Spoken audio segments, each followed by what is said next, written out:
Here comes the pitch, and it comes in wide.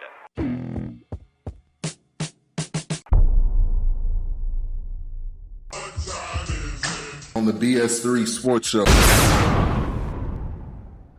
Welcome to the BS3 Sports Podcast. We hope your experience with us is amazing.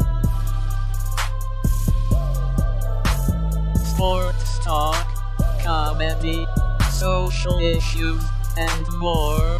BS3 is the best source. Can you dig it, son? This is a Squad podcast.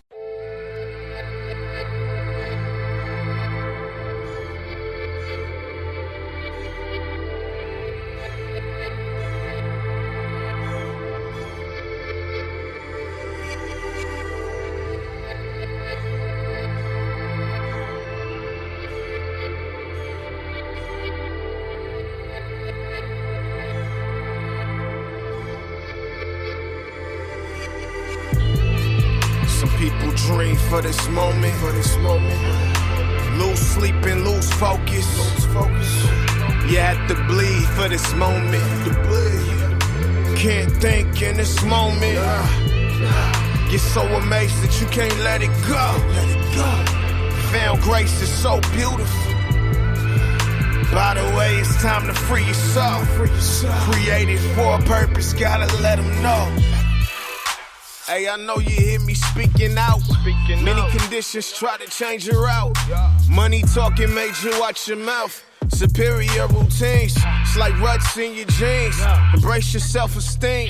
That superficial lifestyle's too much to ask for. From the 2-door coupes to 4-door stash more. Cravings for that unrestrained truth, which was once adored. Proud from the flattery to lose what was not yours. Grateful for the grace and the truth, but get bashed more. The more you know, the more you go through. Claim the blessing and sit back and flow through it as the world's moving. Once you're connected to the source, it keeps that pride ruined. Keep the hope fluent, you know the blood's ruling. I plead the Lord's blood, so I suggest you do it in captivity mode. There's a reason to it, it's like losing that goal, but Christ will get you through it. Some people dream for this moment, lose sleep and lose focus. You have to bleed for this moment, can't think in this moment. Get so amazed that you can't let it go. Found grace is so beautiful. By the way, it's time to free your soul. Created for a purpose, gotta let them know. Therapy to a mental stooge. In hindsight, this is a mental move. Profound peace, whispering lullabies. Quench souls, bright eyes. Full hope that's only found in Christ. Wrecking prayers from a wrecked being. Defrost that igloo, the numbness won't propel the dream. Folk had to tend to you, but freedom is what I decree. From flamboyant images digested from the flat screen. Give the Lord more credit than you intend to. Know He's with you when you're fighting like a warrior in jiu-jitsu. Jesus Christ offers clarity. What's good? Tuned in to the BS3 Sports Show. We'll get into the show in just a moment. Big shout out to Big L in the building. Appreciate you. God, all odds trying to stop us. The Lord's our defender, so opposition can't block us. Some people dream for this moment, lose sleep and lose focus. You have to bleed for this moment, can't think in this moment. Get so amazed that you can't let it go. Found grace is so beautiful. By the way, it's time to free your soul. Created for a purpose, gotta let them know. Welcome to the BS3 Sports Show. We got a great show planned for today. Man, got a lot to get to. Definitely going to be talking about NBA Finals. We'll be talking about the weekend sports here in just a moment. Also, we'll be talking Stanley Cup. Stanley Cup Finals is going down right now as well. Also, we'll be talking with Texas Revolution's wide receiver, Brett Reece Jr. They got a big game tonight. They're part of the Champions Indoor Football League. And also we got a very, very special guest.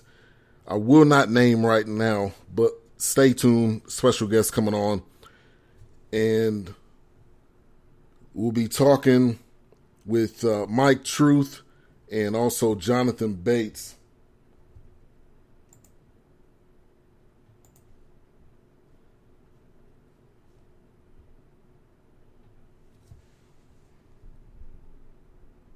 Okay. All right, so appreciate everybody for tuning in, and we'll get into the show right now. Big L said he couldn't hear me, but I checked everything. We should be all good to go. Man, last night's game, was not expecting it to go down that way, for sure. I was expecting this game to get closed out. I had my Warriors chant music already queued up.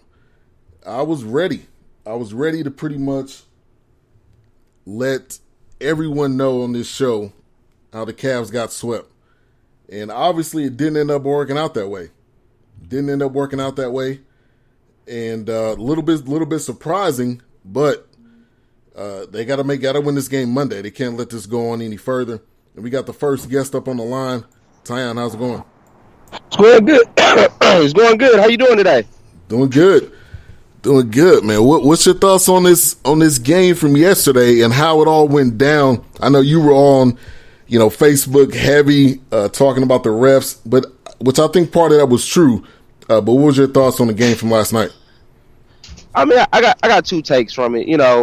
First off, you got to give props to the Cavs. The Cavs came out. They played lights out basketball for the most part. They shot the ball well. I think they shot around 50% from three-point line, close to it. Could have been even better. Kyrie Irving looked like a man possessed. Right. He was scoring any and every way on the court last night, and he really stepped this game up. So you got to give props to the Cavs for not wanting to lose at home. Man, they came out, they defended the court. They needed to. They didn't want to get swept. They played with a lot of pride, a lot of energy. And I said before the game started that that's what they would need to do. And if they came out and they could do that and set the tone early in the game, then they had a good chance to win this game. Now, outside of that, again, the officiating for that game was terrible. Terrible, terrible, terrible. It is the worst officiated game I've seen since probably the Lakers and the Lakers and Sacramento Kings series in like 2001. It was terrible. It was terrible. And if you go back and look at this game, I would say the turning point of how bad the officiating was the technical fouls on Draymond Green, in which nobody knew if Draymond Green had two techs or one tech. That is just terrible. That's unacceptable. It's inexcusable.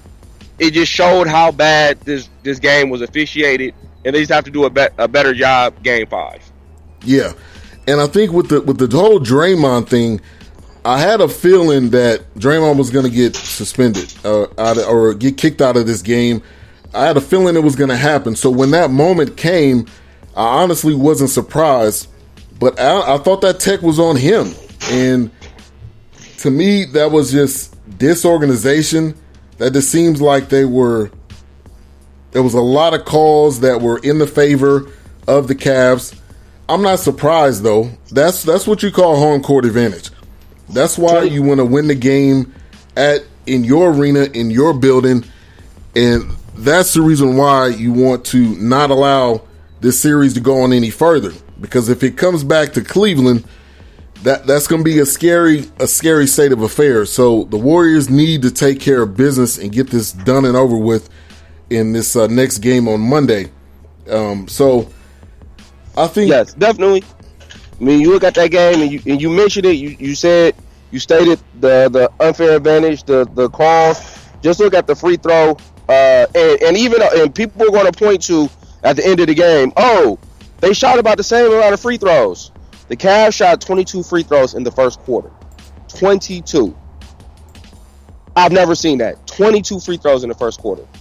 And The Warriors shot 0. They had no foul. They did not get a single foul call in the first quarter.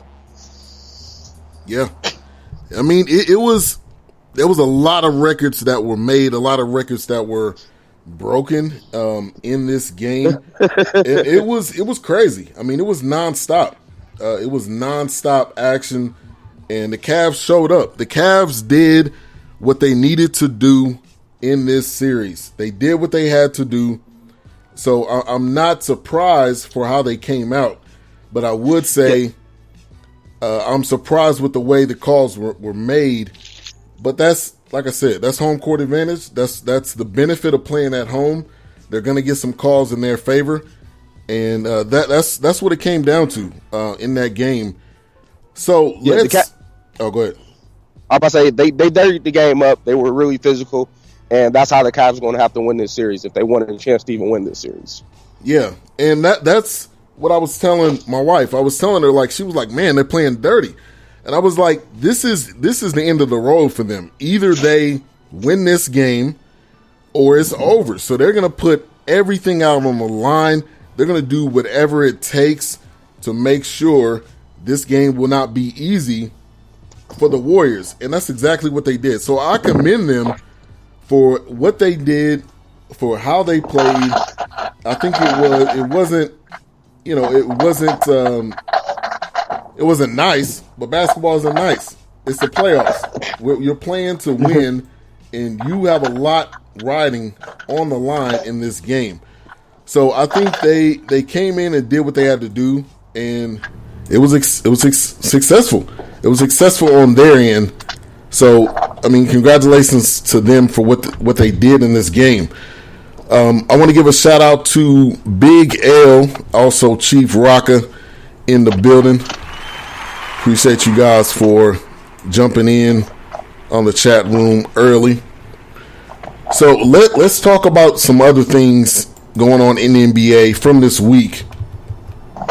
So there's a debate basically between the 96 Bulls and this 2017 Warriors.